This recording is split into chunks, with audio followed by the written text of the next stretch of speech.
It's pretty wild when you stop and think about it. This whole journey of human life, it kicks off with just one single cell. And 9 months later, a whole person. So today, let's dive in and trace that incredible journey step by fascinating step.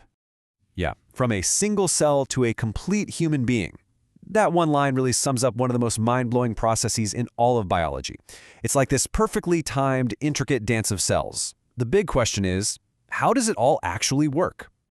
Well, our guide on this whole trip is the medical field of obstetrics, or OB for short. Think of it as the specialty that's all about keeping both mom and baby safe and healthy, right from the very beginning all the way through to after the baby is born. All right, let's jump right in at the very beginning. The first few weeks, honestly, they're just a whirlwind of activity. The basic blueprint for a new life gets laid down at a speed that is just breathtaking. The pace of change here is just staggering. It starts as a zygote, that's just one single cell. Then through crazy fast cell division, it becomes an embryo. And get this, by week 9, so in less than 2 months, it's already considered a fetus. All the basic building blocks are already there. You can see why these first weeks are so critical. Just think about it for a second. The entire plan for a human being is being put into place. The nervous system starts wiring up. A tiny little heart starts to beat for the first time, and the organs begin to take shape. It's an unbelievably delicate and important time. And because everything is so fragile at this point, it's absolutely vital to avoid things called teratogens. So what are those? They're basically harmful substances. Could be certain meds, alcohol, even some infections that can really mess with development and, potentially have effects that last a lifetime. Okay, so once that foundation is solid, the journey moves into a totally new phase. During the middle months, the focus really shifts from building the basics to growth and getting ready for life on the outside. And then, right around the 20-week mark, something pretty amazing happens.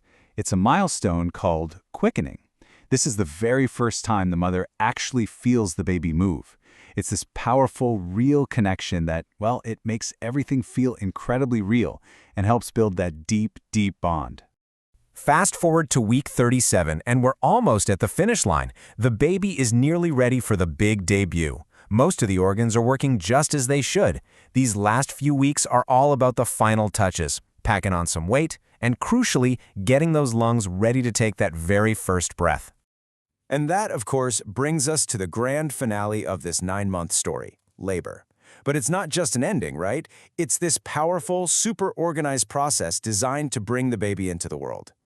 Now, I know it can sound really complex, but labor is actually a pretty methodical 3-step process.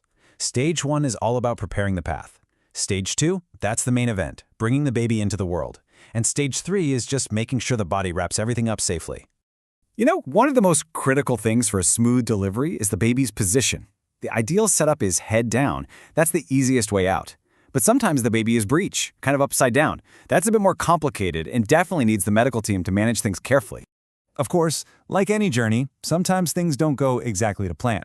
But the great news is that medical teams are super well prepared to handle pretty much any curveball, always with the goal of keeping mom and baby safe.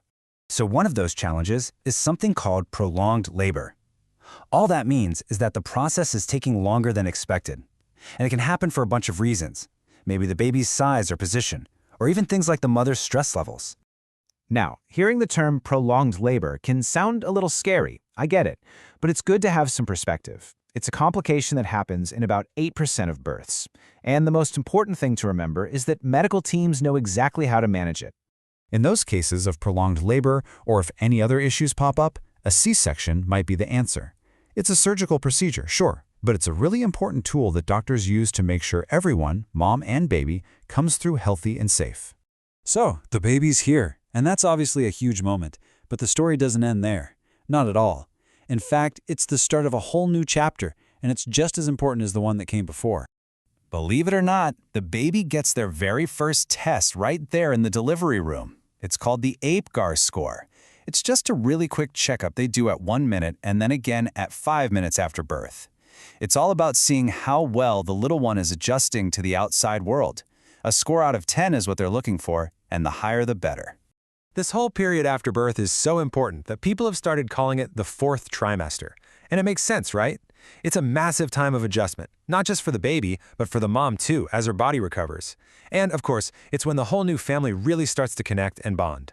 So if you take away just one thing from this whole incredible journey, let it be this. The absolute key to a healthy outcome is care that is continuous and active. Before, during, and after. It's a real partnership between the mother and her medical team that starts way before birth and keeps going long after. And all this really leaves us with a pretty big question, doesn't it? As science helps us understand this amazing 9-month journey better and better, what's our next step? What's the next big thing that's going to help us give every single life the healthiest start possible? That's the question that really drives this whole field forward, always pushing for better ways to care for moms and their babies.